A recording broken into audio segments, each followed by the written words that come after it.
బంగ్లాదేశ్ ఆటగాడు ముస్తాఫిజర్ను పంపేయండి ఆదేశాలు ఇచ్చిన బీసీసీఐ. బంగ్లాదేశ్ ఫాస్ట్ బౌలర్ ముస్తాఫిజర్ను రెహమాన్ జట్టు నుంచి విడుదల చేయాలని కేకేఆర్ను ఆదేశించిన బీసీసీఐ. భారత్ బంగ్లాదేశ్ మధ్య దౌత్యపరమైన ఉద్రిక్తల నేపథ్యంలో బోర్డు కీలకమైన నిర్ణయం తీసుకుంది. కేకేఆర్ను వేలంపాట్లో 9,20,00,000కు ముస్తాఫిజర్ను కోల్కతా నైట్ రైడర్స్ దక్కించుకుంది. ఇప్పుడు అతడి స్థానంలో కోల్కతా మరొక ఆటగాడిని తీసుకోవడానికి అనుమతిస్తామని బీసీసీఐ స్పష్టం చేసింది.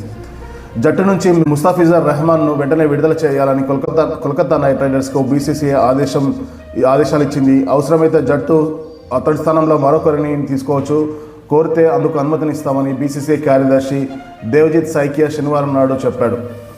బీసీసీఐ ఆదేశాల మేరకు ముస్తాఫిజర్ను జట్టు నుంచి విడుదల చేసినట్లు కోల్కతా నైట్ రైడర్స్ ఒక ప్రకటనలో తెలిపింది.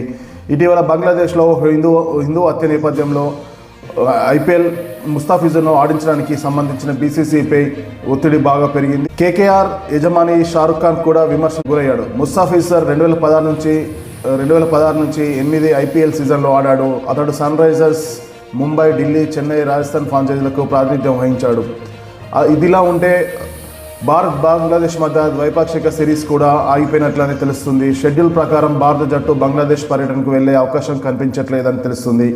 బంగ్లాలో భారత్ 3 T20, 3 వన్డేలను ఆడాల్సి ఉంది. సెప్టెంబర్ 1, 3, 6 తేదీల్లో వన్డేలు, సెప్టెంబర్ 9, 12, 13 తేదీల్లో T20 మ్యాచ్లు ఆడాల్సింది.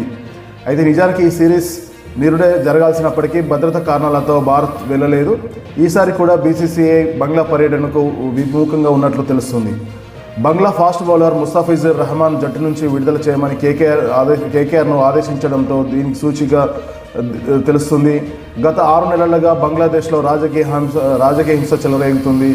ముందు భారత్ బంగ్లా క్రికెట్ సంబంధాలు కూడా భారత్ పాకిస్తాన్ క్రికెట్ లాగే మారే అవకాశం ఉందనేసి క్రికెట్ విశ్లేషకులు చెప్తున్నారు. అలాగే భారత్లో ఈ నెల ఫిబ్రవరి 7 నుంచి T20 వరల్డ్ కప్లో భారత్ శ్రీలంక వేదికగా T20 వరల్డ్ కప్ జరగనుంది. తాజా పరిణామాల నేపథ్యంలో భారత్ బంగ్లాదేశ్ 2026 T20 ప్రపంచ మ్యాచ్లో భారత్లో ఆడుతుందా అనే ప్రశ్న కూడా తలెత్తుంది. అయితే ఈ విషయంపై ఇంకా నిర్ణయం తీసుకోలేదని బీసీసీఐ తెలిపింది. ఐపీఎల్కి సంబంధించి మాత్రమే నిర్ణయం తీసుకున్నామని, ప్రపంచ కప్ గురించి చర్చించలేదని బీసీసీఐ అధ్యక్షుడు మిథున్ చెప్పాడు.